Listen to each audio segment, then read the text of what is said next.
Good evening, everybody, and welcome to the Somerset Levels. My name is Chris Sperring. I'm Conservation Officer for the Hawk and Owl Trust. And with me this evening, the most important man here this evening, is the guy that's actually producing all of this evening, and that's Mark. Say hello, Mark. Hello. Mark's here with me, live on the Somerset Levels, and we are looking at and talking about our barn owls here on the Somerset Levels and our webcam barn owls. So just bring you up to date very quickly with something that's just happened, just literally seconds before we went live, and that is our male barn owl has gone off hunting. So he's quite late tonight, so we've had a bit of a shower here. So I've travelled down from North Somerset, where it's been a beautiful day, hardly any wind at all, completely different down here on the Somerset Levels. What do you say, Mark? It's been very windy? Very windy today. Very windy down here today. Lots of rain? Plenty of rain. Plenty of rain. In the afternoon, from the afternoon, yeah. And that, of course, will affect what time he actually does go out. The view you've got at the moment is obviously the female who's incubating. Before I talk too much about that, because we're going to have a bit of a pause before he gets back with the first prey item, and we know he went out at 7 o'clock, so we're going to time this tonight. I should say a big warm welcome, obviously not just to all our friends from the Hawk and Owl Trust on the Hawk and Owl Trust Facebook page, but also all the barn owl friends who are on YouTube as well. Good evening to you as well. There will be chats for questions. You can send questions through. Those can come through on the Hawk and Owl Trust Facebook page. Now we are live, that's fine. Obviously, what I'll do is towards the end of each session, so at the moment we're planning to do 2 sessions, but we might do more, it just depends. Depends how things go. But towards the end of the session, we'll spend some time looking at any questions that do come through. So at the moment we're starting off with the female, and she's incubating 5 eggs there. But what I want to do is roll time back, because with all of these webcams, there's always a story to tell, and the story, whether positive or negative, is always incredibly interesting. So let's roll the time right back to I don't want to exaggerate here, Mark, but I reckon I'm about 5'10", 5'10". I'd like to say 6 foot. I'm 6 foot. You're 6 foot. Yeah. Well, I reckon it came up to in some of the real deep parts, just below my hip. Yeah. And that's fields which barn owls would be hunting across. No such thing as one of the major prey items, of course, is the short-tailed vole. There's no such thing as an aqua field vole. It just doesn't exist. Therefore, they went through quite a long period of time with much reduced prey. So they would have gone, for instance, hunting then towards the next bit of higher ground that they could possibly find. And I know from the work that I did in the Somerset Levels around 2014 and 2012. 2012 for me was the most interesting, because they were summer floods. What I was witnessing then was barn owls unable to hunt the central fields, and they were having to go to the next bit of higher ground, which was of course the roadside verges. And I'm not talking about major road systems, I'm talking about the roads across the levels. Some of those roads obviously get closed down when you get floods like that, because they're impassable. But other roads slightly higher, those will be the only bits of grass on those verges where the owls can actually hunt. So they're pushed right towards the edge in order to hunt. Is she going to stand up and reveal what she's got? The picture always takes precedent, by the way, so even though I'm talking, I will remember and go back to what I'm talking about. But if anything happens in picture, we go to that straight away. Oh, she's having a good preen now. She's getting ready for her first prey item to be returned. Yes, she heard me. So basically we went through that winter period with obviously food stress taking place. We know that this particular pair, the camera was switched on February, correct me if I'm wrong there. So yeah, the camera was switched on in February so that we could get the build up towards breeding, all that wonderful behaviour that happens before the first egg is actually laid. And that build up should have included surplus of food being brought in, especially as we went into March and April, when the voles and the mice would obviously be breeding. and heading towards their maximum amount of breeding, with the vegetation then growing. And that didn't seem to be happening. One of the things that I was witnessing with this webcam was the fact that I wasn't seeing any surplus. Now, if you look in there now, I would expect to see a few voles or mice scattered around that hadn't been eating, showing the female that there was surplus food available. They're not there. It's interesting. So anyway, bring time forward again, and what we found is, and we're going to show you a little bit of footage now. So we're going to test Mark, see if he's on the ball here. We're going to show you some footage now of nest site competition. And of course, this is this barn owl box is one of our adopter boxes.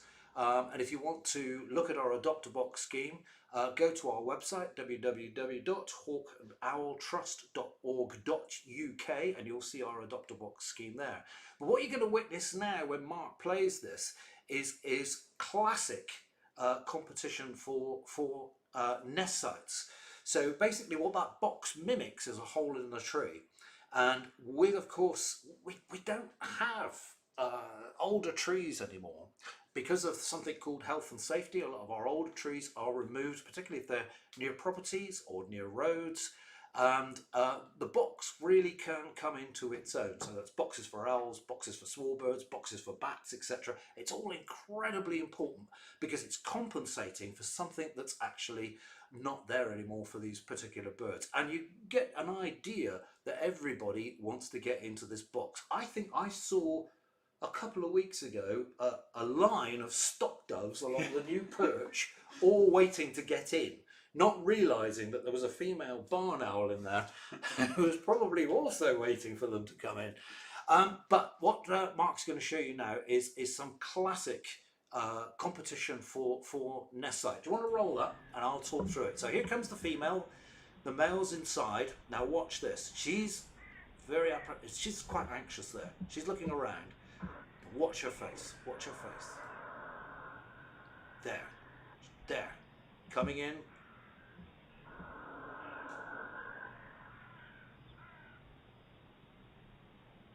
Definitely not happy. And here we go. Ooh, here comes the kestrel. Female kestrel. And they have a little bit of a tussle there. No kestrels were harmed during this process.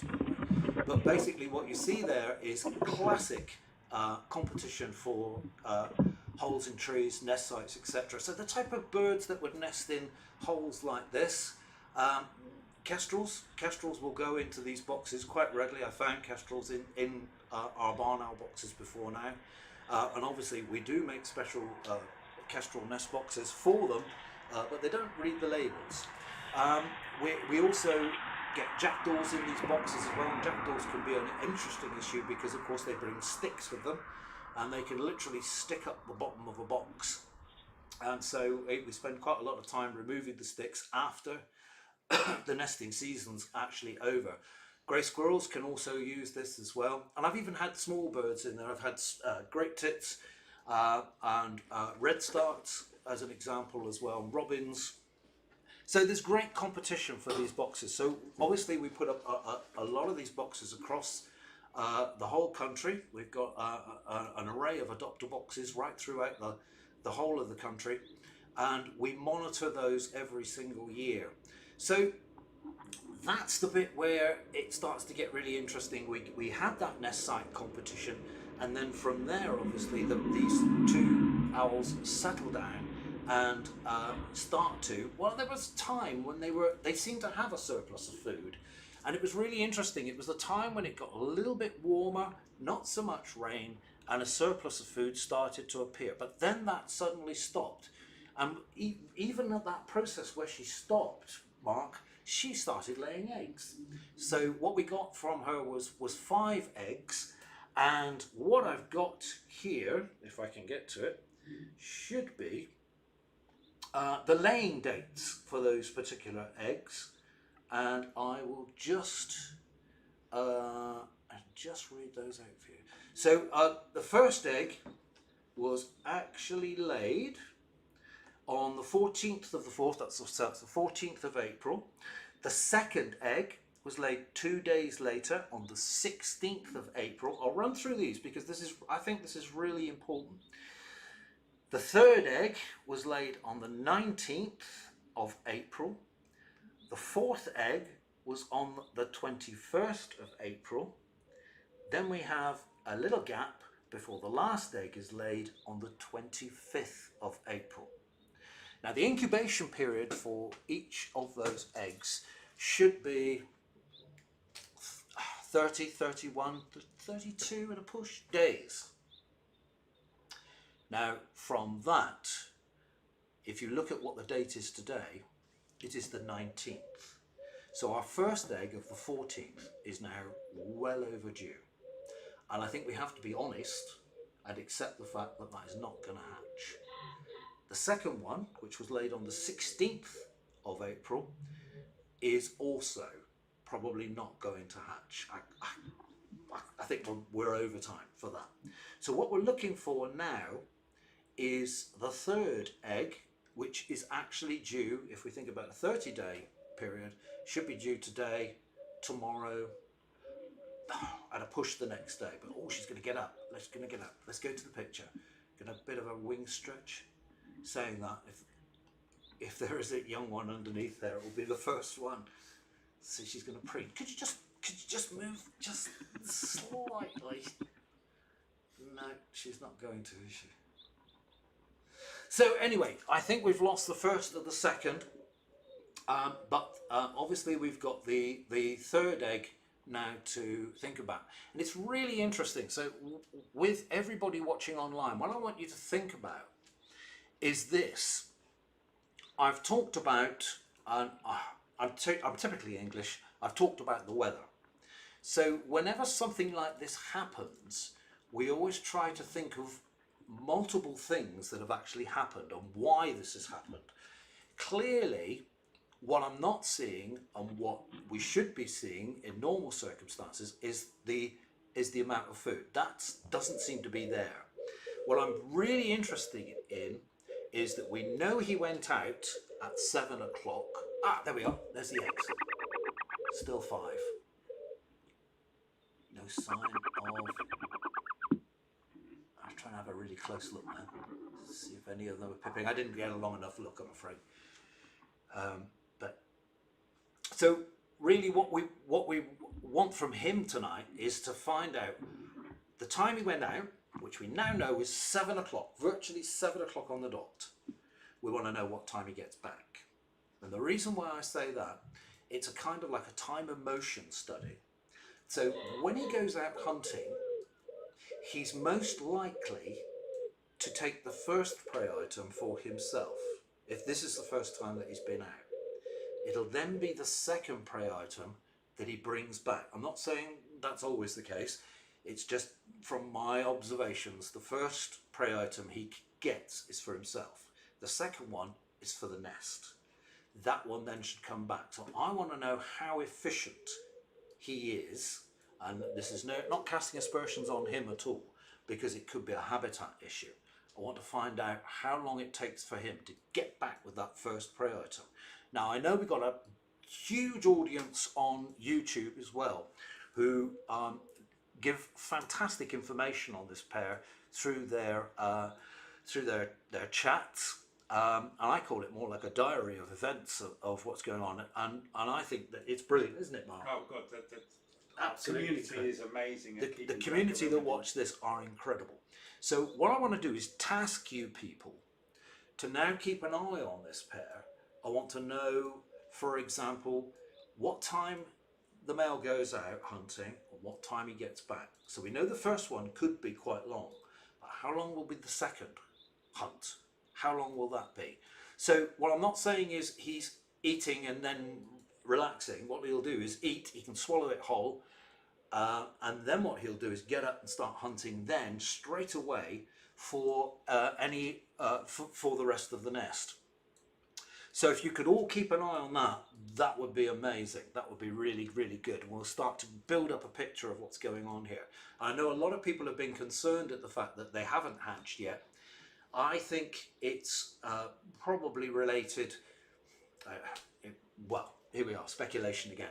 But it's probably related to what happened earlier on, and the fact that we're not seeing the normal food surplus in the nest that we should be seeing by now. That confidence in there. I don't think, every time I've looked, I don't think she's spent any time away from those eggs at all. She goes out occasionally for a quick. That's a really, flight. that's a normal thing to Yeah, do. That's a nothing normal longer than that. No, that's quite normal. So she'll quite often go out and relieve herself. You can see that she's relieved herself in the box. You can see that dotted all around, the white marks that are there. But she will also go out and relieve herself. She'll give herself a stretch. Because don't forget, once she's finished hatching the young, she has to brood them then for a further 10 to 14 days, depending on the weather outside, depending on the temperature outside. But then she joins in with the hunting. So she has to be in tip-top condition to get out there and get straight back into it, having spent all that time basically in the position that she's in now. And of course, when she's out hunting and he's out hunting as well, you're doubling the amount of prey that's coming in. She's just having a look there. I'm wondering if she can hear him coming back. See her looking up towards the entrance of the box. No, I'm just expecting him to come back then with her reaction, then whether she can hear him. He might call from afar. So that's basically where we are at the moment. So I don't think I don't think there's any major issue as such. Again, we can speculate as much as we like. I think this is a simple issue whereby all the evidence so far leads us to think that there is a definite food issue out there. So in part 2 of this, by request from the people that were watching the first live we did this year, what I'm going to do is concentrate more on conservation and habitat. So I'll actually be showing you some pictures of some habitat that we've actually created working with farmers and landowners, and a little bit more about the small mammals, and in particular the voles as well. Saying that, Mark's got a new camera here. Yeah, I think we ought to have. I think we ought to be able to see that now. Mark's got a new camera. This is an interesting one. How about this? He's actually got live barn owl food. Here we go. I couldn't resist it. So he set himself up here a lovely little small mammal cam. So it's literally. I've been outside to have a look at it. It looks like a hedgehog box, and it's got this lovely interior here. And he obviously puts down food, and he's got a live camera in here where he can monitor what's coming in and out. And have you had anything out of the ordinary so far? Nothing out of the ordinary other than mice, a rat and a shrew. Mouse, rat and a shrew. Now if you're a barn owl, that sounds very nice indeed. Okay, do you want to show us something that you've already recorded? Okay. Here we go. And what we're going to see. Watch that. Oh, lovely. Beautiful wood mouse. Brilliant. And that obviously can make up a significant prey item for something like a barn owl. So that's excellent. Look at that. Beautiful wood mouse. That's incredible. Lovely sticky up ears. Completely different to the vole. So if you could see a vole by comparison, it would have much smaller ears, a tiny tail, much more rounded body. If it's a bank vole, obviously I know Mark's got a black and white camera here, but if you do see them in the field, a bank vole will be more red on the back, where a short-tailed vole will be more grey-brown on the back. So yeah, so that's a great camera, and I think you should extend these cameras, Mark. Definitely, we need a short-tailed vole camera as well, something out in the field. Sounds good. Yeah, brilliant. Right, so let's have a look at Facebook, see if we've got any questions. So, I'm sorry, this is where I need this. Nothing on Facebook. No questions. Far. Nothing yet. Any questions coming through on YouTube? No, nothing on YouTube. No questions. Got yet. lovely comments there coming through. Oh, hang on. We've got one just come in from Victoria Thorpe, who says, "Hi, Chris. Are there any prey items the owls can target if it is difficult to access their usual prey due to weather conditions? Yes. I mean, basically, here on the Somerset level. So if you go back to the winter, there is, and particularly if they're just further north than here, and that will be starlings. So there's a huge starling roost on the Somerset levels, around the central part of the levels, just over the Polden Hills, which is north of where we are at the moment. And with such a huge group of birds there, I mean, basically they will target those. And very craftily, I've watched barn owls hunting starling, and what they will do is wait for the starlings to roost, and on the levels they actually, the particular ones I'm thinking about, roost in reed beds, and they'll just simply float over the top. And there's so many starlings, they're just floating over the top, they're hovering, and sort of like, which one shall I take? It is literally like that. And if you're familiar with watching starling roosts, you will obviously know that that when the starlings are coming in, so you get the murmuration. It's a great place to watch raptors and owls as well. And obviously, it's winter time, so here we could be watching short-eared owls hunting them.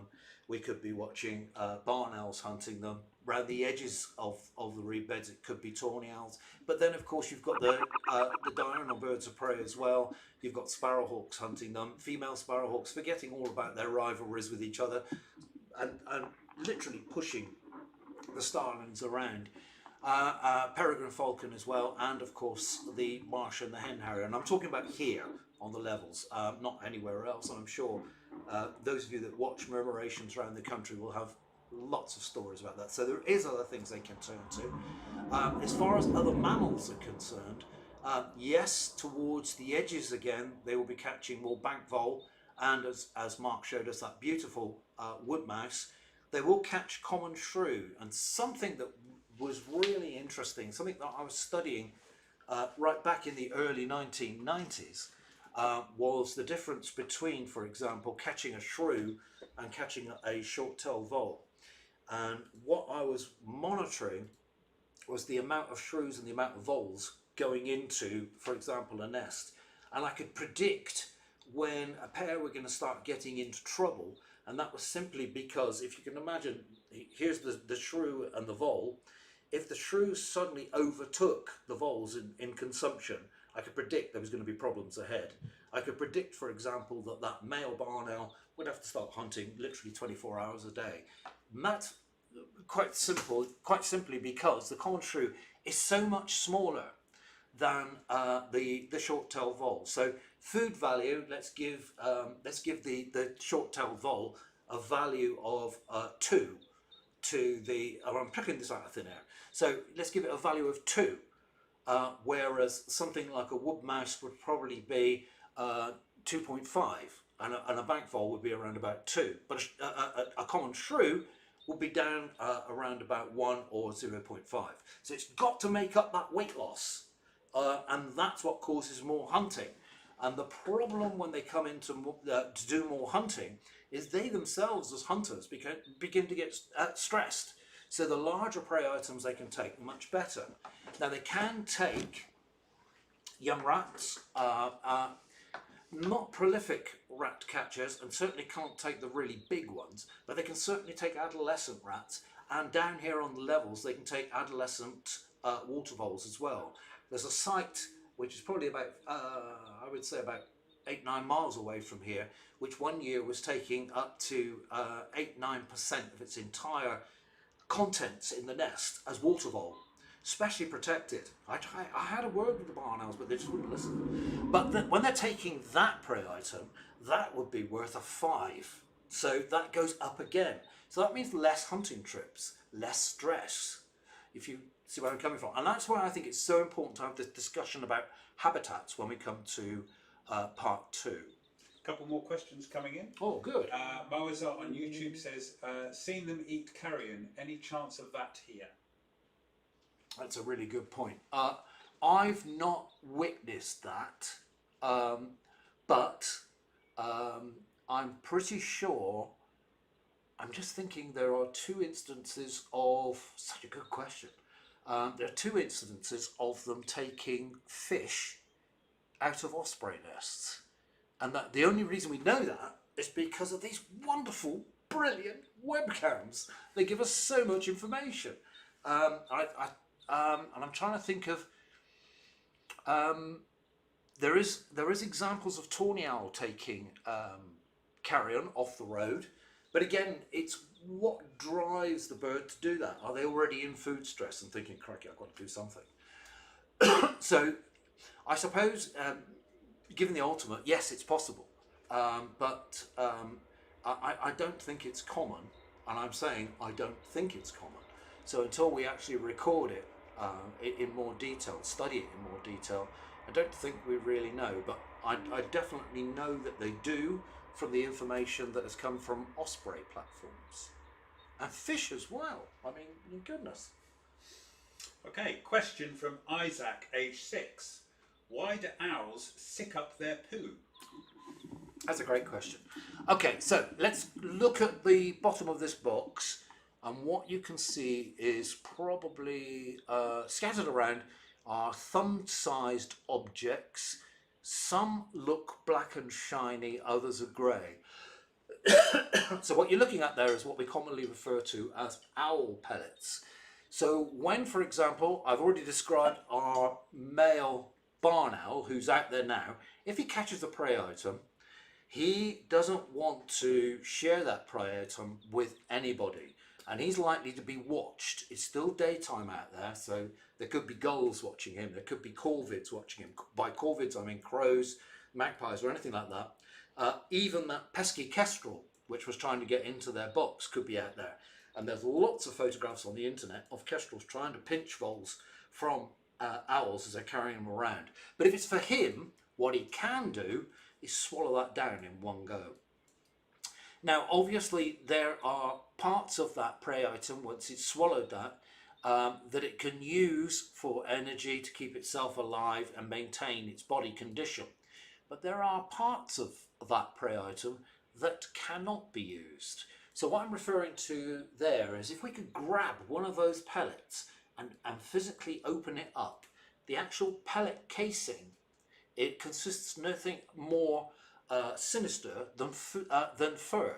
So that's the fur from the animals that it's actually eaten. And within that casing are the bones of the animals that it's eaten. Now, if you look around the box again, have a good look around whilst I'm talking, you can see they're all different sizes. They're not exactly all the same size. So that's a representation of a feeding session. So I know from when I've opened owl pellets that you can get between 3 and 5 prey items, and I'm talking short-tailed vole size items in there. Obviously, if it's something like a water vole, it's going to be much bigger. And the most bizarre pellets from barn owls I've come across are when they're eating starling, because what you end up with is nearly complete heads and wings intact, actually in a pellet. It looks absolutely grotesque. So they have to get rid of their waste, and they get rid of their waste by actually, as you said, sicking it up. So how old was Isaac? 6. 6. Isaac, I don't know what school you go to, but if you leave a message for Mark on here, I think what we ought to try and do is, I'm due to start barn owl monitoring soon, where I go to lots and lots of nest sites. And part of the visit is obviously checking on the young ones and ringing them under license. So I put a little metal ring on their legs with an identification number. We've done that here before now. And what I do then is remove a sample amount of pellets. So I'm not doing any damage to the nest, I'm just removing a sample. And quite often those samples we actually will and can send them off to schools because of course children love to analyse barn owl pellets. So if you would like a collection, Isaac, I think that question was so good, I think we ought to send him a package. What do you think? Definitely. Yeah, Isaac. Yep. So more questions. This one, sorry, I'm bringing these questions up in order. We've got a load come in. This is from Naomi Johns. Hi Chris, have you noticed much variation in the time of year for laying hatching between barn owls dependent on location? i.e. do changes to local habitat have a bigger impact than habitat changes we see on a national level? Yes. Straight answer is yes. Yes, really interesting. So go back to 2012 and 2014. Actually, I'm going to choose 2014. That's what made national news here on the Somerset levels. We saw a breeding season which was much later here on the levels and the starting of that compared to the surrounding hills. And it kind of threw me a little bit because as I would say the difference was probably 1 month, 1 month's difference. So you are still in Somerset and there was a 1 month difference between the catch up from the floods for the voles here compared to the surrounding hills. It's really interesting question though, because some of the sites here I've probably been ringing, I would say for 35, 36 years. So if you go right back, we always used to say that I could do my ringing throughout June, first bit of July, and that would be it. I could do every single site, boom, done. And it would almost be like they were all together. Now it's so higgledy-piggledy, it's all over the place. I can get some breeding really early in March, and again, that could be because it's higher, drier, so that's a weather condition affecting that. You can have the reverse of that, whereby they could be early here because obviously we've had a late cold, and that's affected the more hilly areas simply because the grass has been impeded from growing. And so down here where it's a bit warmer, the grass can get growing quicker, so you can have a reverse effect of that. And also 2013 was probably my most fascinating year, and that was basically because it was so cold in the spring. I mean really, really cold. If you're a gardener or a farmer, you will know all about 2013. We were still getting frosts right up until May. And in that year, I was probably ringing 2 months later than normal. And at the beginning of that, I was predicting a calamity, that no sites were occupied, and we were finding dead barn owls at roost sites simply through the cold. They just were not surviving the cold weather. And then suddenly it was almost like something threw a switch and the barn owl said, right, we'll start breeding. But the month that they actually chose to start breeding was July and August, and they started then. And suddenly my whole season's like, it just expands dramatically. But you get a really nice other bit to that as well, that if conditions are absolutely wonderful, weather-wise, and the voles are doing extremely well, you won't get from barn owls, you won't just get one brood, you could get 2 broods. And in 1996, I'm memorising here, 1996, at a site near Somerton, we had 3 broods in 1 calendar year. Wow. That ties in nicely for a question from Helen McLeod, one of our very good, hard-working YouTube moderators. She says, "Hi Chris, how likely is it that they may have a second brood if this one is unsuccessful?" Very likely indeed, and it seems to me that it's all in the hands of the weather and what happens on the land surrounding. I want to talk more about the land issues in part 2 and conservation implications of that. I think we should have finished this by now. We've still got more questions. Wow, this is great. Well, this is brilliant. Okay, so yeah, I want to talk more about that in part 2 in a bit more detail. But essentially, it is quite likely. If you know barn owls, they'll do that. They will, if the conditions are right, they will breed. The earliest site I can ever remember laying eggs, and it's a moot point whether it was the earliest or whether it was the latest, was I found a site which I normally clear out boxes in January, and I was at Royal Portbury Dock, and I was clearing out a box, and I heard a noise inside the box. So instead of putting the ladder up as normal and going out clearing things out, I was really gentle. I thought, there's something in here, there's something going on. So I gently put my head over the top, and the female she was in the incubation position, and she just rocked on one side, and I counted 6 eggs. So that's January. So again, they can do it. Food and right conditions. Yeah. Okay, another question from Moza from YouTube. Are there any estimates for the local levies area on rodent recovery rates after the flooding? Not that I know of.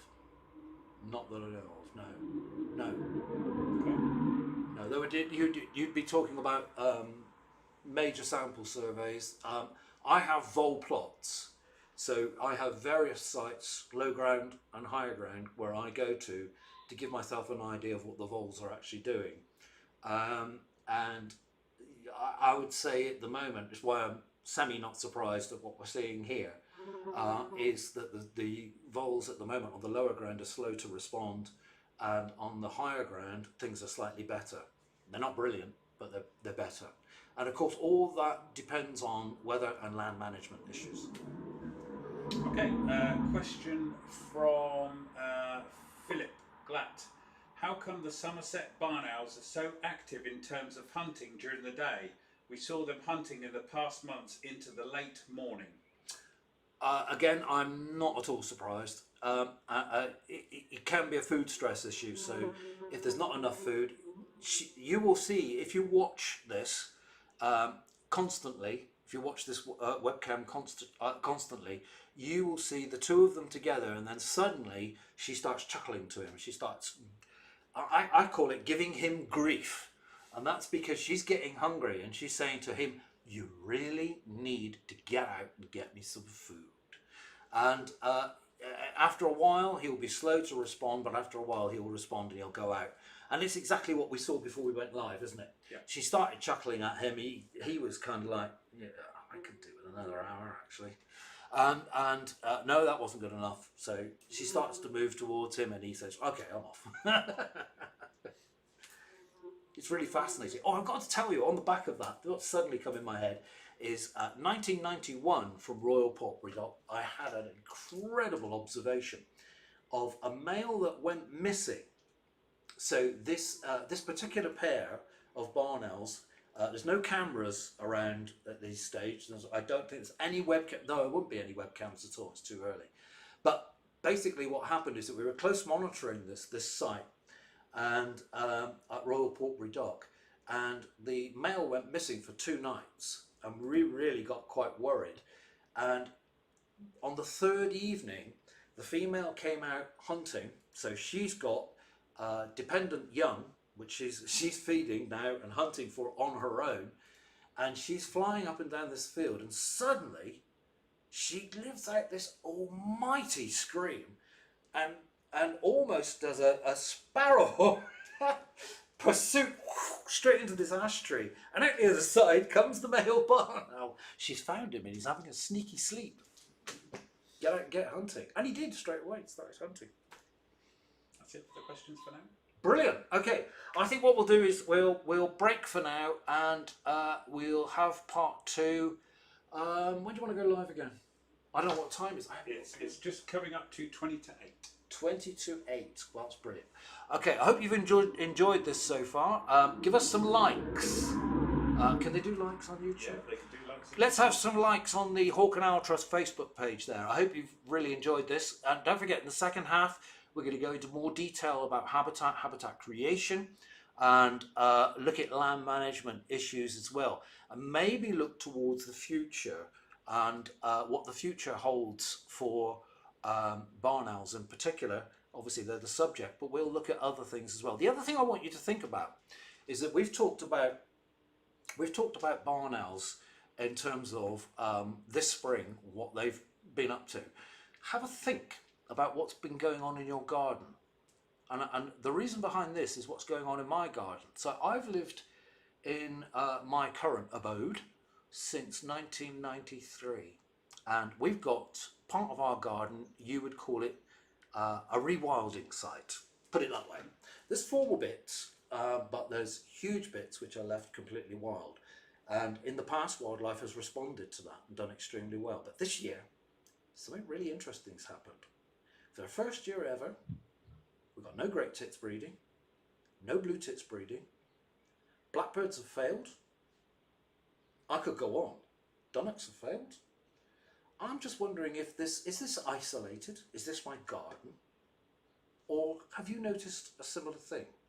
And how can this be attributed back to what we're seeing here with our barn owls tonight?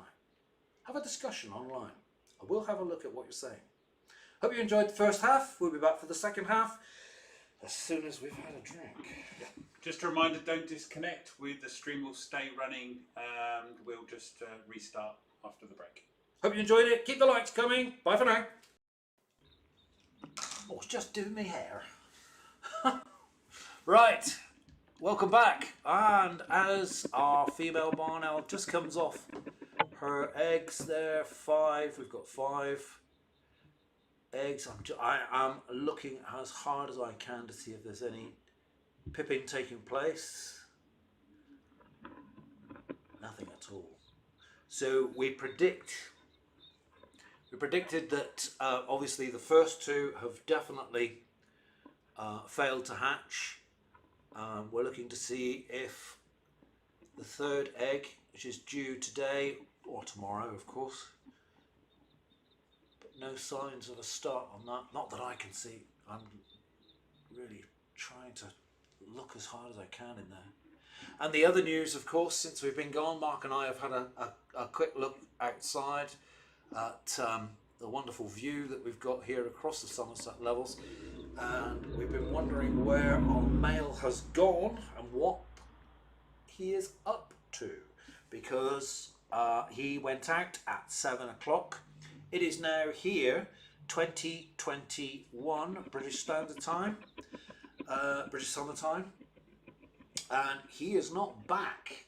So we've both kind of agreed that he's either gone for another sleep somewhere or if he's hunting, he'll be hunting really hard because he hasn't caught anything and brought it back yet, which is again a sign of what we were talking about in the first half. So for those of you that missed the first half, we were basically looking back at the beginnings and bringing everything up to date to egg laying. Now there is a bit of footage we didn't show.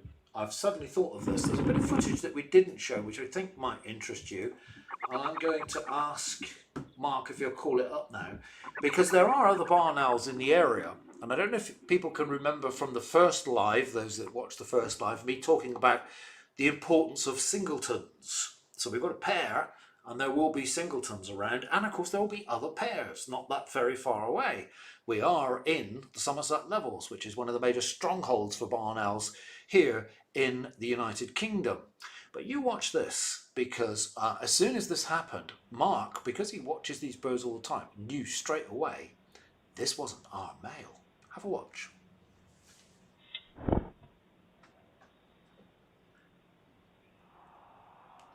Now, to some people that might seem that like he's very interested in the box, but look, he's getting jumpy. Some people might have thought that's just our male coming back, but obviously not, because following not far behind. Interesting, watch the female. Look at the female in the box. She's also looking a little bit perturbed there. She knows there's something a bit different going on. And is that frozen? Nope. Still going? Still going. Yep. I was waiting for her head to move. Getting keen, interested. Stand by. Actually, he looks quite relaxed there. I think he's been there before. Funny enough, I think one of our viewers asked if this could have been one of the fledglings. Did you see a ring when he came in? Didn't know. So all the young ones have been rung. And they've all got rings on their left leg.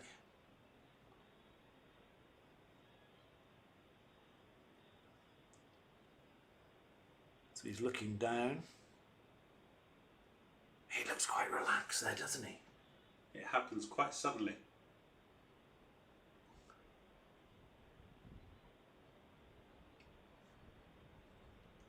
He's definitely been there before. Knows his way around.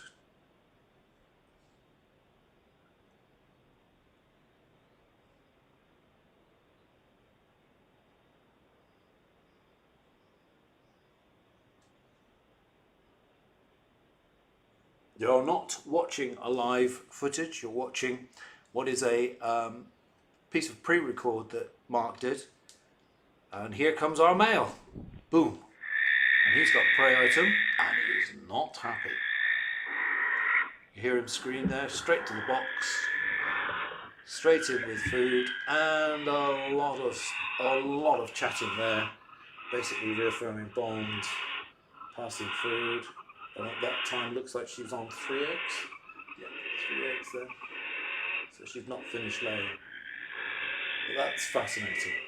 So it just shows you that within this area there are more barn owls around, and so that going back to the pressure from the amount of the volume of water that was on the grass, and obviously I remember when I did the live last time and I was actually driving to here, I was probably about a mile away and I saw two barn owls, and they looked both like males to me, and then when I got here both the birds were in the box, so it wasn't them.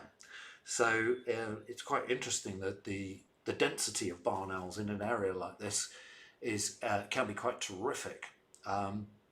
So we haven't got our male back. You're now looking at the live picture, and you can see the female is looking tentatively towards the entrance, desperately waiting for that first prey item to come back. So we'd love to see it live happen. We've also got a view of the field as well, which we're going to show you in a moment when we start our discussion on habitats. But I think, can we go? Have you got some questions there? I've got a couple of questions. I wanted to go to Skullthorpe more, you see, but we'll do questions first. Okay, well, you're the boss. No, we'll do questions. So Norman Harris asks, hi Chris, how big is the typical territory for the barn owl, and does it alter according to food supply? Yes, it will. The size of territory will depend on, well, you've got two factors: the amount of food within the area, and then the amount of pressure within the area, pressure being other barn owls. So yeah, I've heard people talk about 6 square kilometres of good grassland, good rough grassland habitat for a pair of barn owls bringing up young. But for example, when I was doing my experimental work at Royal Portbury Dock, we had 3 pairs on an area which was probably around about 2 square kilometres, and the difference there was the quality of habitat. We were creating maximum vol density habitat, which is what I'm going to be talking about when we've finished these few questions. So yes, it's dependent on food. Really interesting. I've also looked at tawny owl territories.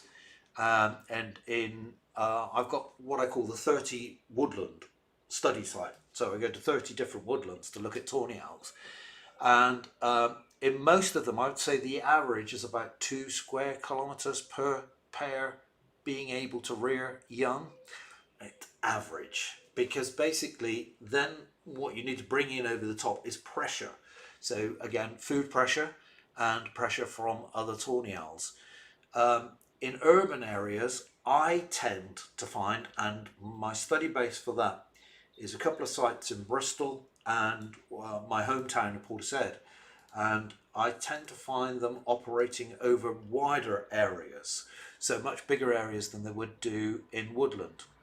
The smaller territories within a woodland tend to be those, and this is basic common sense, tend to be towards the woodland edge, where the maximum density of prey tends to be. So that's pretty logical on that part. But that gives you an idea at least. But the way in which I do tawnies and barn owls is to watch for males confronting one another. It gives you an idea of where the boundary is. There's not some miraculous line. It can change, and it changes constantly. But for example, up here on the Somerset levels, it's really easy to monitor, because if you go out in the evening, normally after the breeding season, when the young are then distributing, what you'll find is males visually confronting each other. they will, as you saw in the video, they will fight, but it tends to be less often than I've seen tawny owls actually physically fighting. What it tends to be is that when a male barn owl is doing a display to another male, tends to be like a slow flight. Sorry, where's my hand? Yeah, slow flight over, and instead of hovering like that to the ground hunting, hovers like that, and it's an exaggerated, almost like a moth flap. And what that's doing is revealing his white underside and telling the male on the other side that he's a great big male barn owl, and they should the other one should retreat. But obviously the territories will overlap, and you've obviously got these other birds which we talked about in the first live, these singletons, which are fascinating and worth a study all on their own. Not tonight though. Right, let's go to, we've got 2 nature reserves. We've got one nature reserve which is here in the Somerset levels, a wonderful Shapwick Moor Nature Reserve. So if you're ever around about Shapwick Heath, visiting Shapwick Heath or Ham Wall, there's also our brilliant Shapwick Moor Nature Reserve. Go over there and have a look and have a wander around. Some brilliant trails. You might even get to meet our excellent full-time warden there, Reserve Warden Alex. And obviously once you're when you're there, oh, I'm doing a walk. I should advertise my walk, shouldn't I? 9th of June, I'm doing a walk Friday the 9th of June, and that starts at 10 o'clock in the morning, and you have to book through the Hawk and Owl Trust website, www.hawkandowltrust.org.uk. So you can book through there, just look along the top and push down and you'll see how to book onto the walk. And the other nature reserve we've got is, I know a lot of birders go to Norfolk, but the other nature reserve we've got is our Sculthorpe Moor Nature Reserve. And this year at Sculthorpe, they've had tawny owls breeding, and they've been very successful, and they've branched, which means they've come out from the nest, but they still can't fly efficiently at the moment. And so they should be in the vicinity. So we thought it might be a nice idea if we go and have a sneak look at what's going on around. Now, I don't know if you can, Mark, if you can turn the volume up. I wonder if it's about the right time for the young ones to get hungry. Because even though they've left the box, you can still hear young tawnies. And indeed, part of the work I do with tawnies is not just ringing them at the nest site, but also, as I said, in these study woodlands, is actually going back, for instance, a couple of weeks later and listening. Because although I've rung them in the box, I've put them back in the box, I don't know how many have fledged. I'm not there all the time, but we haven't got cameras on every single box. My goodness, that would be a luxury, wouldn't it? Maybe that's where we're heading. Who knows? What I do is go back and have a listen. Now, you all know the call of the tawny owl, and the female may respond at this time of the year with a. But have you heard the babies? They sound a little bit like this. And because of the age difference, normally we have 2 which have branched in the UK. I believe we've got people watching from all over Europe. So you're going to come in and say, well, the average is 4 to 6 in Europe. Yes, that's brilliant, and probably says a lot about the diversity of small mammals that you've got there. And that's a lot to do with the land bridge and how many small mammals actually got here. So, just starting my computer again. So basically, what I want you to listen out for, have we got the volume right up? Yes. Right, what I want you to listen out for is this. So you know the call of the male, you know the call of the female. If the young are hungry at the moment, they will utter this noise.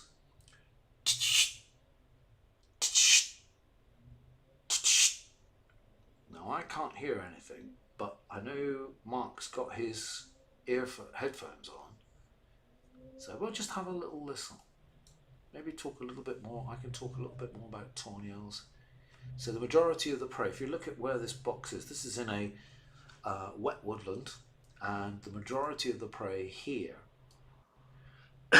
I would presume, is going to be things like wood mice and bank voles, and again we mentioned common shrew earlier as well.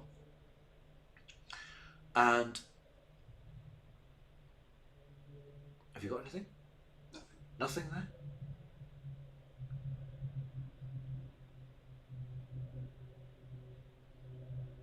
Is that a lovely spider there on that? I can see a lovely spider making its web. That's excellent, isn't it? So they won't, the young ones, once they branch, won't come back. And obviously, at that time of year, once they've come out from the box, they're very vulnerable. They're very good climbers, and not a lot of people know that, because very often what happens when you get those spring showers and the young come out, they'll get they can get quite waterlogged, they get quite heavy. So once they're going from branch to branch, sometimes they can fall off and fall down on the ground, and you can get people then who will come across them and pick them up. But the best thing to do in those circumstances is to leave well alone, because not far away will be the parents, and if you tried to pick them up at night, the parents would really tell you off. But during the daytime, obviously the young can be quite vulnerable, but they're good climbers, and if they're left alone, the parents will encourage them. They'll normally fly to the top of the tree or halfway up the tree and literally encourage them to walk up, and with their talons they can literally climb back up using their wings as balance. And even from quite a young age, on a tree like we're looking at there, that's beautiful, because they would climb up there without any problem at all, be completely safe. So sometimes when we see a young bird which we think is abandoned because it's down on the ground, very often the best thing to do is to just walk away. If you think it's vulnerable, if you think it's likely to be attacked by something or in danger from anything else, then retreat to a distance where you can hide, and only intervene if it's absolutely darned obvious that that bird is totally vulnerable. So a lot of young birds come into captivity that basically reach that stage of branching, and we need to have a really good education program, I think, on teaching people the best things to do and the best things not to do in that respect. Right, should we come off the tawny owls? Definitely can't hear anything, Mark? No. I don't want to spoil it for people, because I can't hear anything in any case. I've got no sound. No, nothing at all. We've had a couple more questions. Yeah, let's go. We've got one from Louise. Says, "Hi Chris, what happens to the unhatched eggs?" That's a great question. Okay, well basically they will get discarded by the female. Once she's got the young there, they will gradually get pushed away, and they will probably become damaged. If they reach a certain age, they could potentially explode if it gets very warm. But most of the time I will find abandoned eggs when I'm ringing and the chicks are quite old. What I will do is simply remove them for safety's sake, and that's basically to stop them exploding over the chicks. That's something I do. But yeah, I think that she will just move them to one side. She won't keep incubating them once she's got chicks underneath her. Now, okay, I'll create another scenario to add on to your question. What if none of them hatch? Okay, worst case scenario. Now, I know all the people now who follow this barn owl cam really closely are now totally stressed out. Okay, it's only worst case scenario. We are expecting number 3 to hatch. We don't know if it definitely will, but we've got today and we've got tomorrow. Okay, so let's be optimistic. But if none of them hatch, she will continue to sit until basically it becomes obvious that nothing's going to happen. And I've experienced this with females before, and it can be that she's sat for nearly 2 months before she finally comes off. But it could be she's still sat tight, so I'm just wondering if she can hear the chicks inside those eggs which are about to hatch, because there's a point of time of the growth where the chick is actually vocal, and she will be able to hear that inside. So if that's keeping her tight, because as Mark already said when we did part 1 of this, she comes off to relieve herself, but in a moment she's back on again straight away. She's not spending great times away from them. So I'm optimistic for number 3. Let's all keep our fingers crossed. Yeah. Any more questions before I go on to 3 more questions? Wow. We've got one from Rigoberto. Apologies if I've pronounced that wrong. Since we're, he says, I've always wondered how much do they actually see in these conditions? Technically, it should be pitch black, right? I think this is when we were watching our earlier video when it was dark and the transit mail came by. I think the question was based around then. So when it's pitch black, how much do they actually see? I think they could. I think here on the Somerset levels is a really good question for here, because I think here on the Somerset levels their eyesight, we're in an open landscape, and I think it's obviously Mark lives here, but I think it's fair to say I've spent many a whole night in areas like this, and it never seems to get dark. And that's not to do with light pollution. That's just the fact that everything's just so open. So even on a starlit night, it's your eyes adjust, and I'm a human being. I'm not an owl, but my eyes are adjusting. So I think they can see reasonably well. Obviously, if you were to talk about tawny owls in the middle of a woodland in the summer with the canopy across, on a really dark night with no light pollution or anything like that, then you're talking about something completely different. Oh, let's have a look. We got the eggs up. Oh, you could have just stayed up a little bit longer. Just looking for that beginning sign. No, she's just pulling that one right underneath her now. I think number 3 is going to hatch.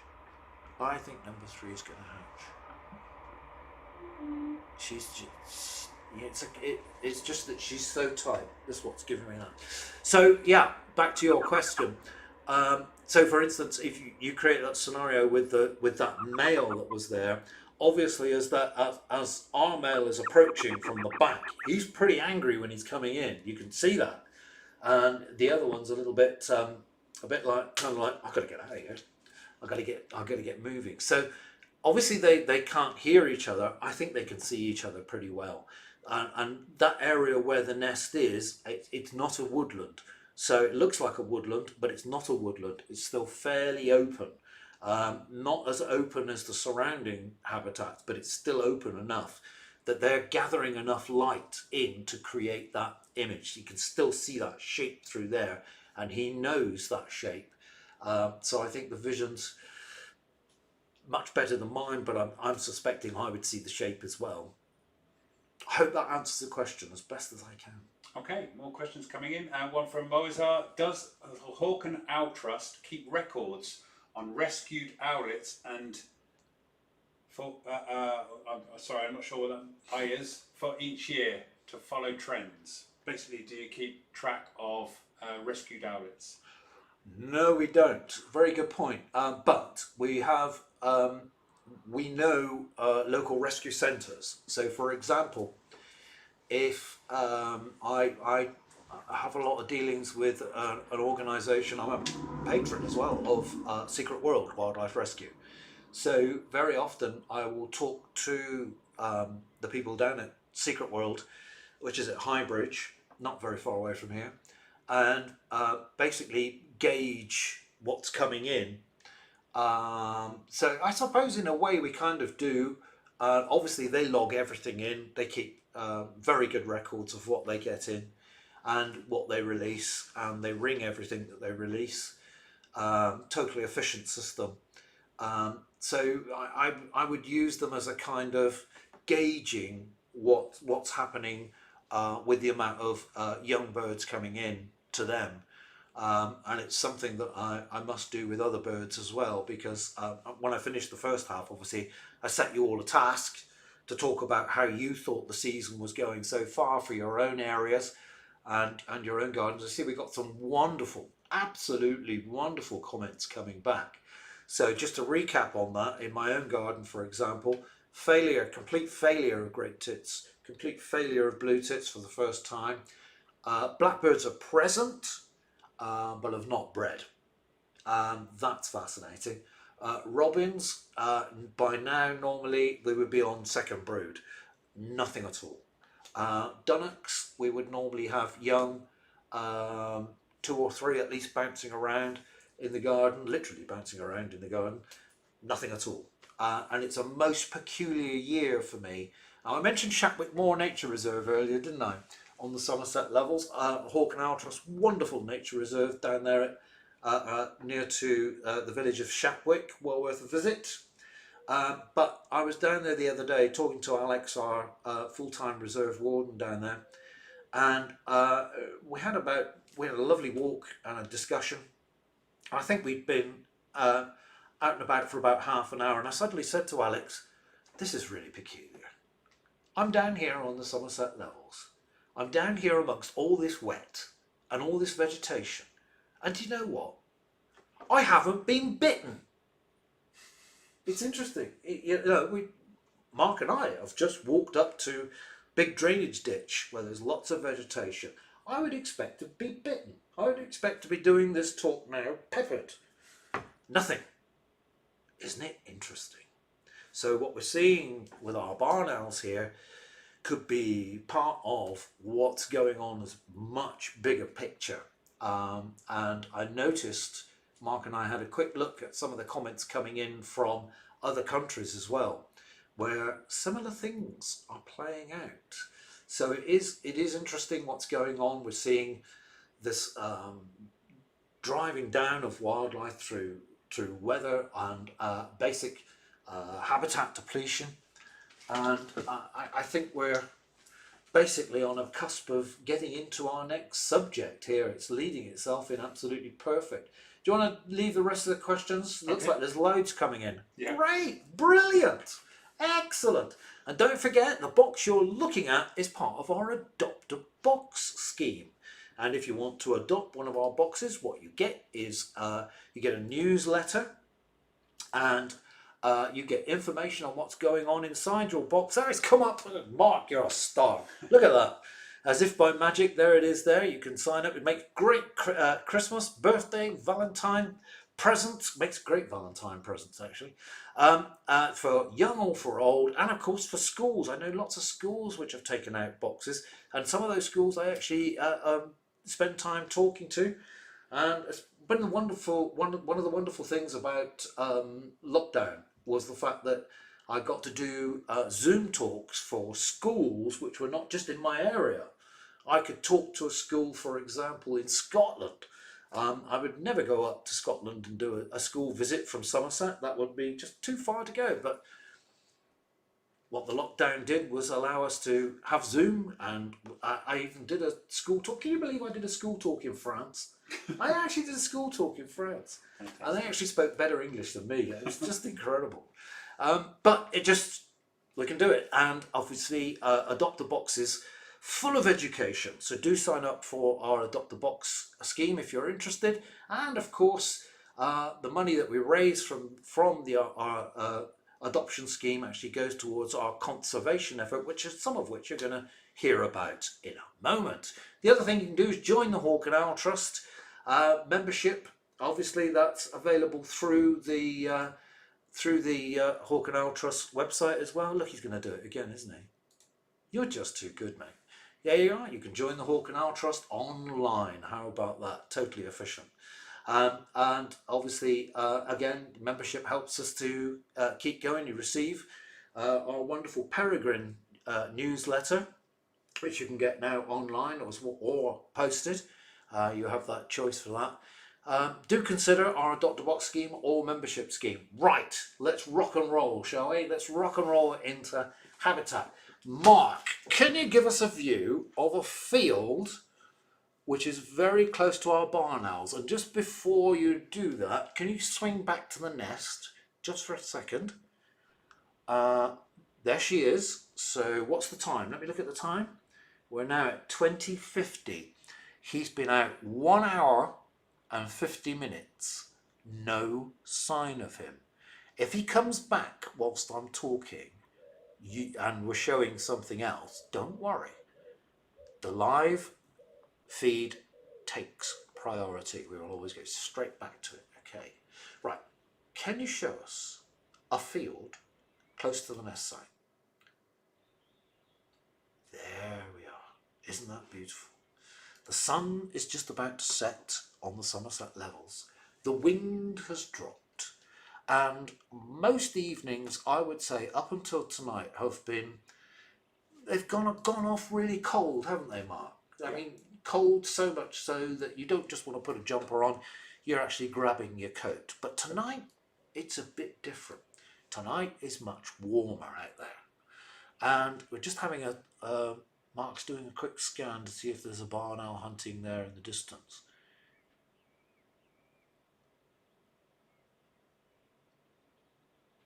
Cows. No?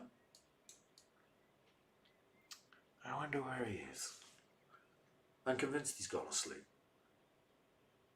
A lovely bit of hawthorn flower there.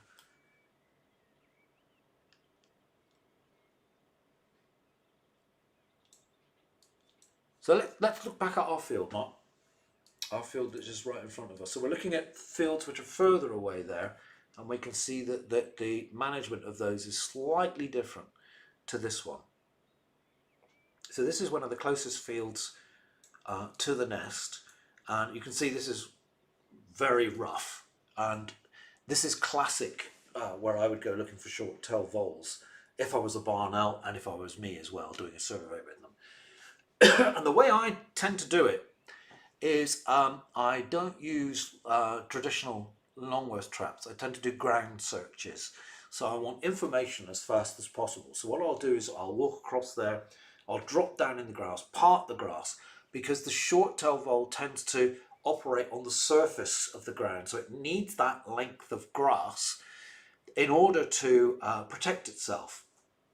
What it's actually eating is nothing more complicated than grass itself, and it actually makes nests right down at the soil level on the surface. They can go underground. For instance, if we get a very long dry spell when the ground cracks, those nests can be in the cracks. But we don't.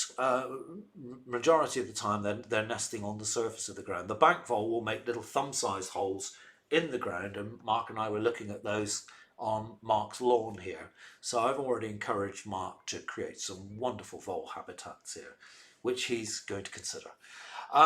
So from that, can we go then to the first picture? So Sorry, 1 second. Just coming up now. So yeah, this is the picture obviously of a barn owl hunting in long grassland. And you can see the tops of this grass, it's incredibly thick. You've got some Yorkshire fog in there, you've got some Timothy grasses as well, and you've got cocksfoot grass, quite a good diversity of grasses in there. Nice and long, really, really thick.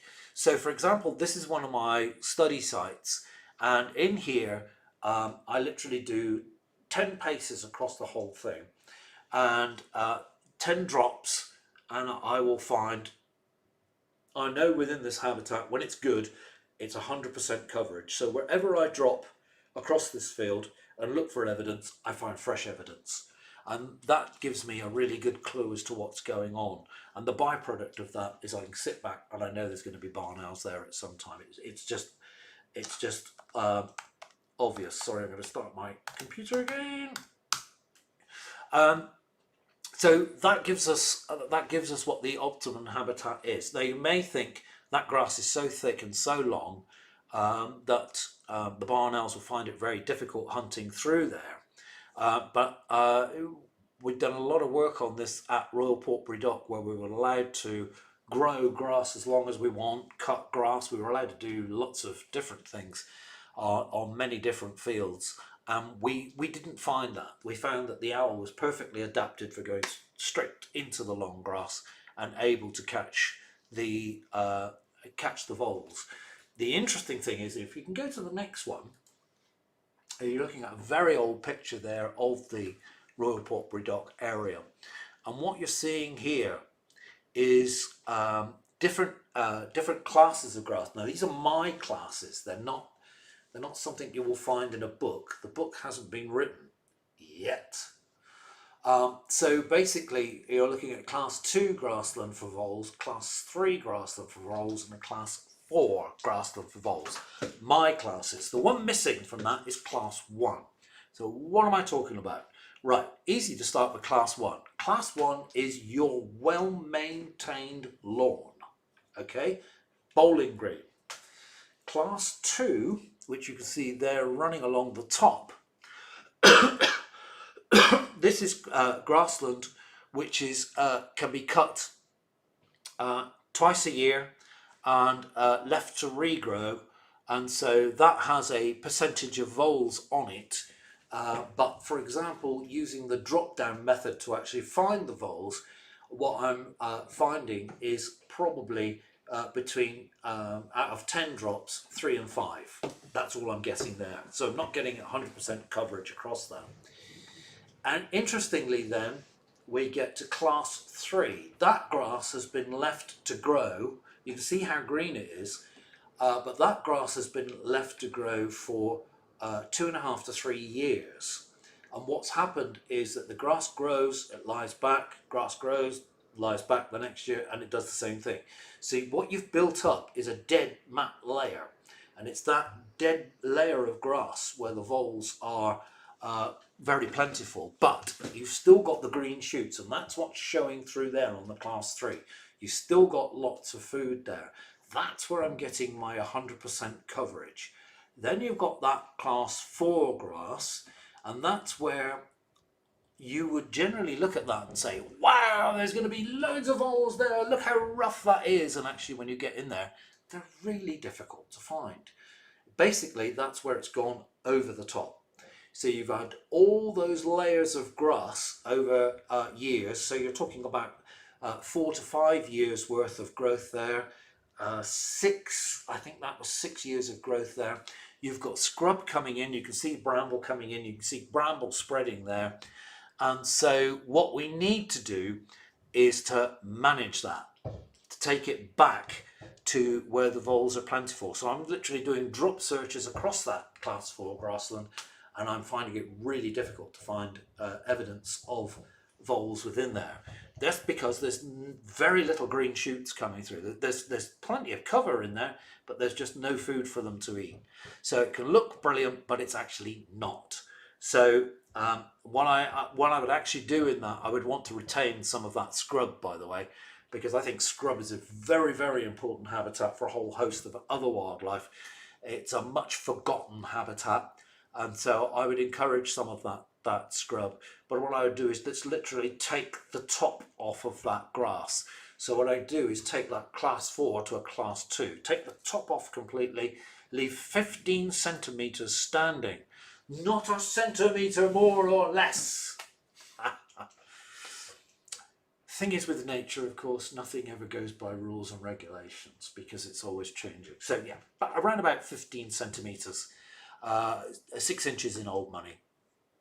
And so I take it back to a class 2, and then within the next season, it starts to grow into a class 3. The vole population starts to explode again across there, and they can explode incredibly fast.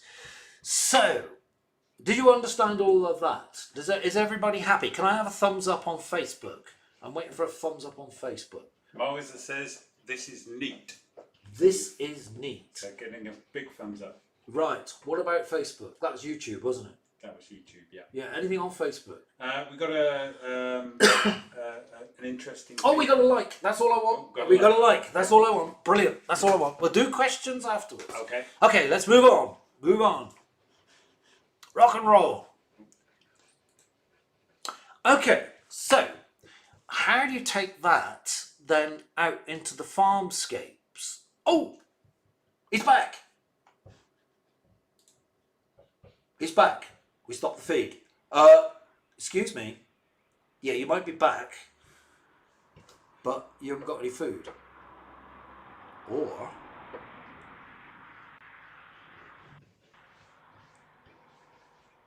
right, we've stopped chatting for a moment about habitats because our male barn owl has come back. And he's off. I think now he's going hunting.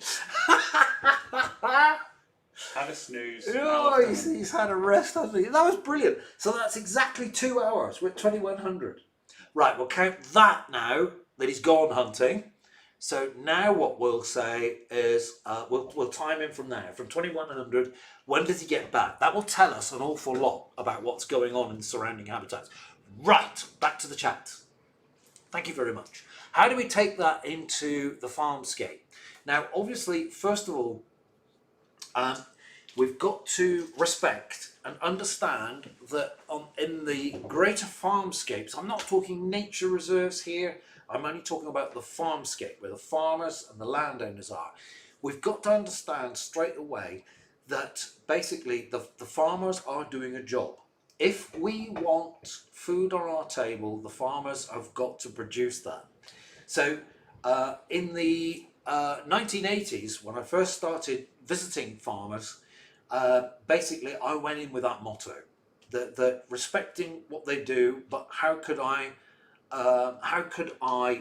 mould into that and get something for barn owls? She's come off and we can see the eggs. Right, let's go. We're going back to the live feed yet again. As promised, she's just having a good stretch there. Have you got a mark on that? No. And if you look at the external, she's out. And she's off. And she has left at 21:02. So we'll see what time she comes back. But this gives us a good look at the eggs. Do you want to go back to the eggs? Ah. This is interesting. Now, there's something on the top of... my arrow's not going to work on here, is it? No. Okay. So we've got the two eggs to the left, and then you've got the three together. The middle one, there's a spot on that. There could just be a spot. Could be wishful thinking. Just there. Ah. And now we don't see it. That's interesting. So what Mark's done on the other monitor is use the monitor to zoom right in. But now we've lost it. We've got we've got a bird back. That's it. She's back. And she's in and down. How about that? So she was out 3 minutes. Less than 3 minutes, actually. Less than 3 minutes. So there you go. I'm convinced she's listening to her babies in there. So I can't guarantee it because I know I'll get into trouble. But the fact that she's so tight to them and only coming off, quick fly around, relief, straight back in, tells me that it's giving me confidence there's going to be some owlets here. Okay. Right, should we go back? Yes, go back to this. Right, back to the farmscape. So, working with the farmscape system, what I was trying to do was basically appeal to the farmers, and there were no environmental grants at the time during the 80s, but it appealed to them to leave an edge, just an edge of grassland. Now, the one you're looking at the moment is a more recent one. So this is only a few years ago where I was talking to a farmer, no grants again involved, and the farmer just doesn't mow right up to the edge. And this is what you get. So this is silage, and the silage here on this particular field could be taken 3 times during the summer. So if you imagine a vole population in grassland that's going to be cut 3 times, basically it starts to rise, the grass gets cut, boom, down it goes again. And then the grass grows again, ready for the second cut. The voles start to come back, down it goes again. And so you have that continual. Male's back. Has he got anything? Has he got anything in his foot? No. No. So we're now at 21:04. He's back. Excuse me, you forgot something. Now, obviously, I can't hear the chatter that's going. Oh, I see. Okay.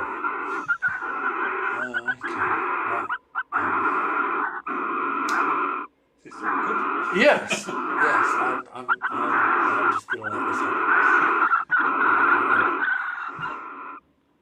So it'll be interesting now if you go straight back out, or whether he stays in.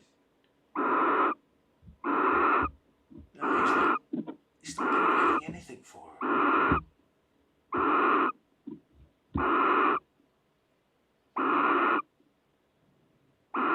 Obviously, you've got your headphones on. Is she calling to him? You see her head moving? She is, yeah. I've got no audio here, folks, so okay. Yeah. Okay, she's standing begging for food. She's not stressed. But he is still...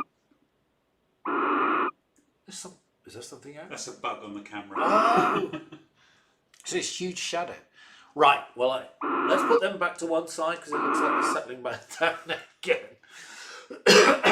So basically what you're looking at here is grassland that's been left. And obviously the keen-eyed people would see that this has been happening now for a couple of years. So the farmer has voluntarily left that wonderful edge that you can see there. And that's the reservoir for the voles. That's what I'm trying to get to, is the fact that we've got a reservoir for the voles to build back up population levels. But there is always a population of voles surrounding that field. So this particular farmer has 7 fields which are like this, and each one he doesn't mow right up to the edge. And this was a farmer that said to me, it's saving him machinery by doing this, but he's really pro barn owls. All the pictures you're going to see are different farms, but basically they're all pro barn owls, absolutely pro barn owls. But at the same time, if they're thinking about this specialized predator, what else is it happening? Keep that in your heads. So, for example, all the butterflies, the marble white butterflies, the ringlet butterflies, the meadow brown butterflies, that's just butterflies. Think of all the other things. You have a think while I talk about this, and maybe we could have that at the end. Go, next one. So this is a dairy farmer. So this is a farmer who's still producing milk, and he wanted to help. And the way he did it was to put up an electric fence. Now that's a great thing to do. Not just is it generous, and you can see it's fairly higgledy-piggledy. It's not a straight line by any means, but that's maintaining a good edge to the field system. And also, the other thing is that remember what I said about class 3 and class 4. That grassland's going to move into a class 4. It will need managing. What better way of managing it than to take down the electric fence and let the cows in? Simple. And then once they've had a good munch in there, they've broken it up a bit, you put the fence back up. And then the voles start breeding again, and off they go. So again, we have a good area that doesn't take over the entire field.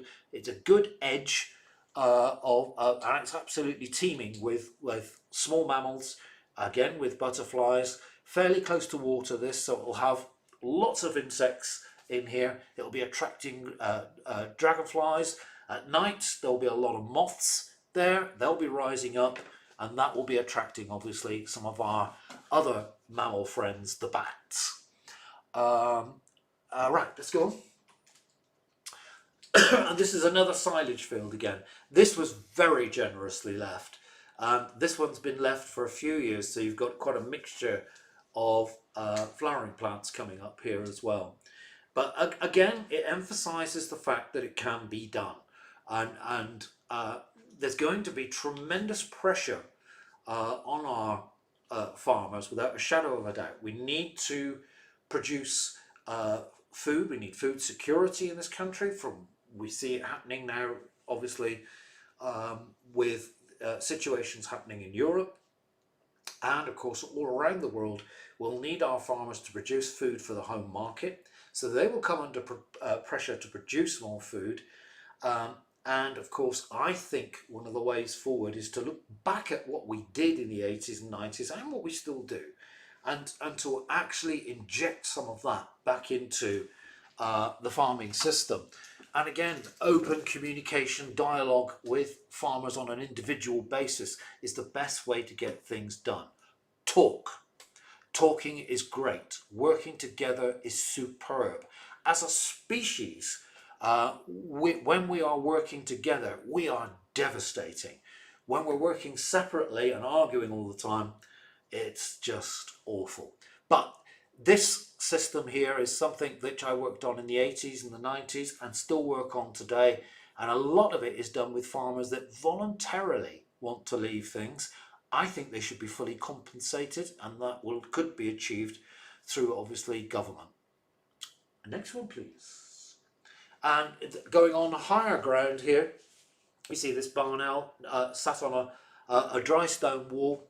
And one thing I particularly love about this one is, again, it's a silage field fairly high up, and the dry stone wall, like a hedgerow, is superb habitat on its own, but it's now backed up with rough grassland, with long, rough, rank grassland. And I'm looking at that picture there. The thing that excites me a lot is something that a lot of people won't like, but it's cocksfoot grass. You can see stems of cocksfoot grass there stood up on their own as individuals, because come the winter, when the area has, for example, chaffinches, flocks of chaffinches and goldfinches, that would be a seed resource for them. They will be able to seed resource on that. And the late Roger Clark, who was an international harrier expert and was a member of the Hall Canal Trust, a very important member of the Hall Canal Trust team, he was instrumental in looking at, for example, what harriers were eating, and he was actually opening up pellets from harriers and looking at not just what they were eating, and in particular things like in the winter dunnocks and skylarks, but when he was looking into what those birds were feeding on, cocksfoot grass, I can always remember him telling me, came up trumps. It was so important as a food source during the winter, even for some of our insect feeding birds. So it's a classic pose here from barn owl looking down into the grass. I'm going to give you an update on what's going on live. The male and the female are still together in the box, so we won't be going across there. Next one, please. And obviously, by working together, by creating the right conditions, we're making things resilient. We're talking about, we've been opening a discussion tonight about looking at the potential failure of two of our eggs. We're looking at a male that hasn't got a surplus of food in there for his female.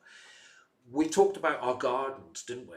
And I talked about my garden and the failures of my garden. We talked about Shapwick Moor Nature Reserve and the fact that I'm in the middle of the Somerset levels, and for goodness sake, I did not get bitten. I would expect to be bitten by midges. They weren't there. I did not get bitten, and I am shocked.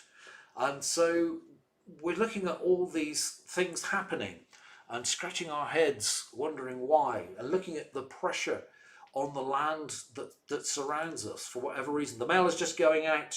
I'm timing that at 21:13. Oh, he hasn't left the box, so I can't set the watch running now.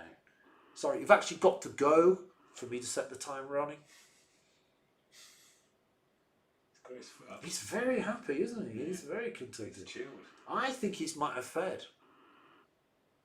He's in no hurry to hunt for her, is he? Nope.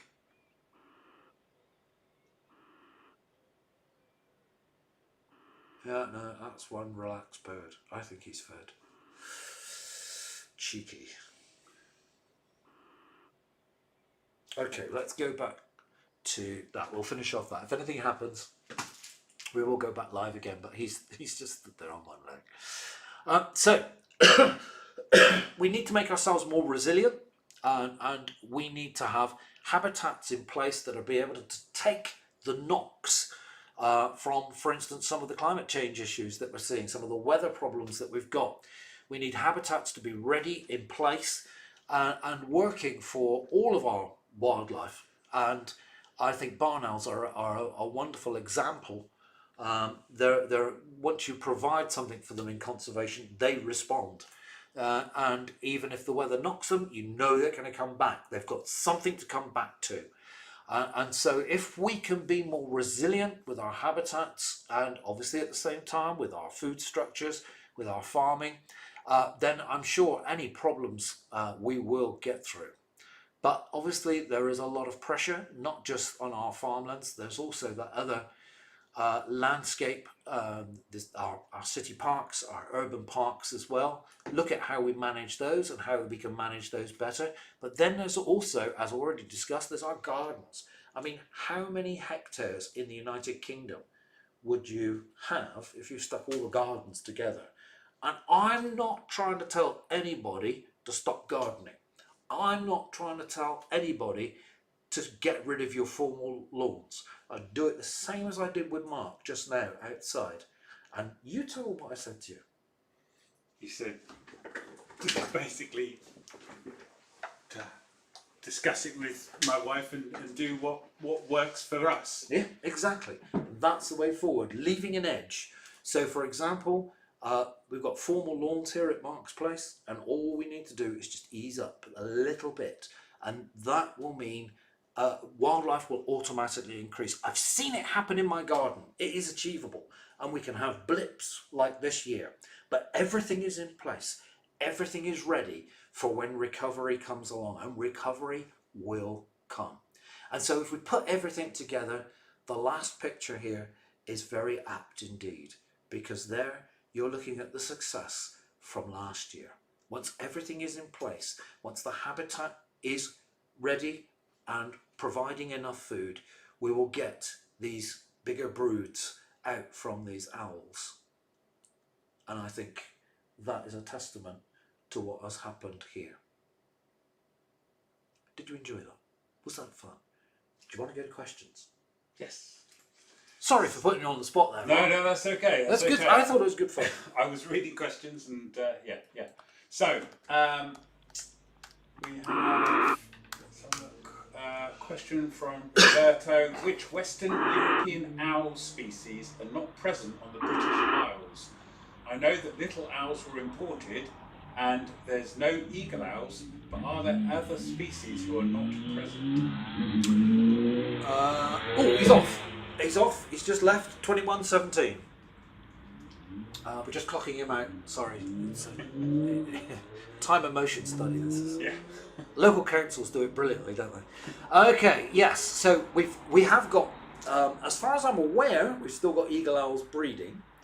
As to whether they were liberated from captivity or have come across from Europe is still a matter of debate. So eagle owl is here. Tends to be further north, up into northern England and Scotland, and I don't know how many pairs at all. What we haven't got, and I think we will get here on the Somerset levels, what we've seen, or what we're seeing, is we're seeing new species arrive all the time. And I remember going to the Camargue in France probably about 10 years ago. I'm now seeing some of the water birds that I saw down there here on the Somerset levels, and that can only be because A, the habitats are getting better, the nature reserves are superb here, as I've already mentioned, and obviously the climate is changing. It's becoming more mild for them. So I will make a prediction. I don't want to put a time on it. I make a prediction that we should have European Scops owl here, and that's a heck of a bird for here. So others that we haven't got that perhaps we should have up in the north, pygmy owl. We haven't got pygmy owl. We haven't got great grey, Ural owl. Snowy owl occasionally comes to Scotland in the winter. I've actually got a record of a pair of snowy owls hunting Wedmore, believe it or not, Mark. during the winter, severe winter of 1981. Pair of snowy owls.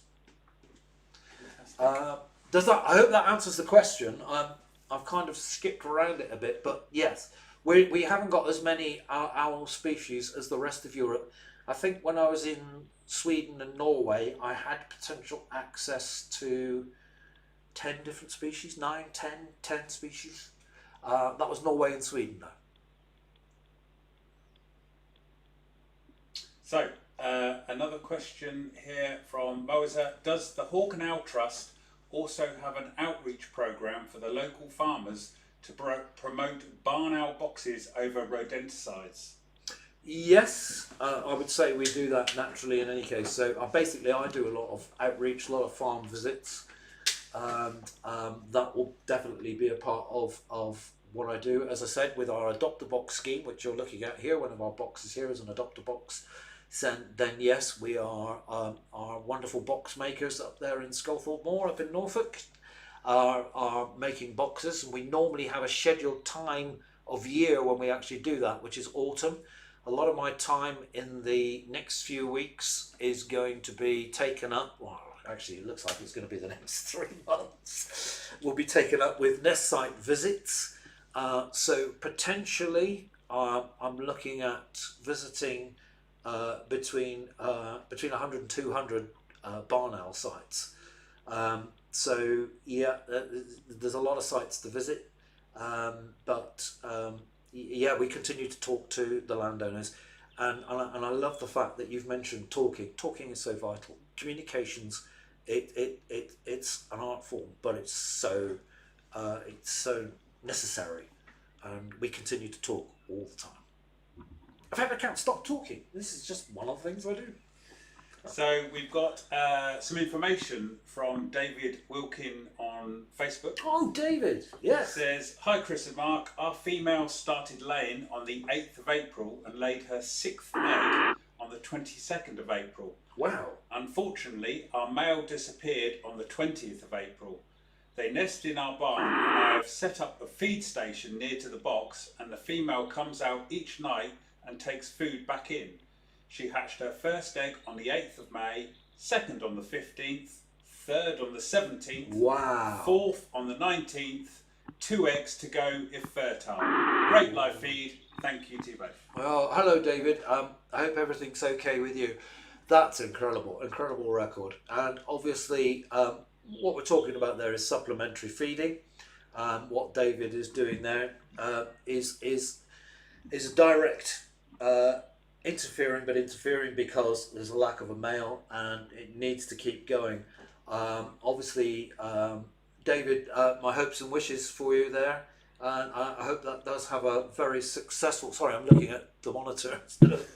I hope, David, it's a very successful outcome, and I hope the other two hatch.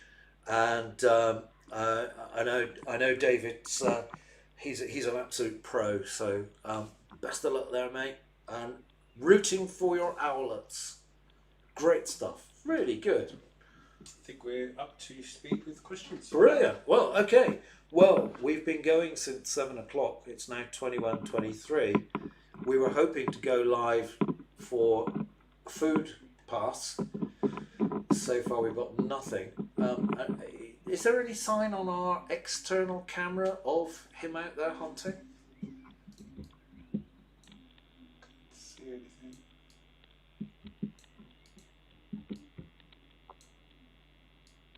Oh, what was... No.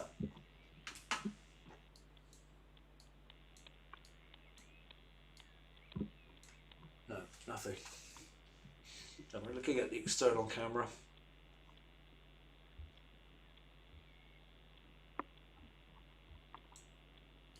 Starting to get dark. Actually, that's a really good camera. I've just looked out your window, Mark, and it's much darker outside than... Yeah. So, okay, well, I think we've been live long enough, Mark. I think we ought to stop this live tonight. I hope you've really enjoyed it. Please send us some likes and some love, and obviously we will do another live once we've got chicks. Look how confident I am. When we've got some owlets, we'll go live again, and hopefully these or the male here will be a bit more active than he has been. But I hope you've enjoyed it. Hope you've enjoyed the look at the habitats. Don't forget to go to our Hawk and Owl Trust website, www.hawkandowltrust.org.uk, for our Adopt a Box scheme, membership, and direct link to all our wonderful live cameras. Hope you enjoyed it. Mark, do you want to say goodbye? Goodbye. From me, Chris Sperring, Conservation Officer for the Hawk and Owl Trust, here in the Somerset Levels. Good night.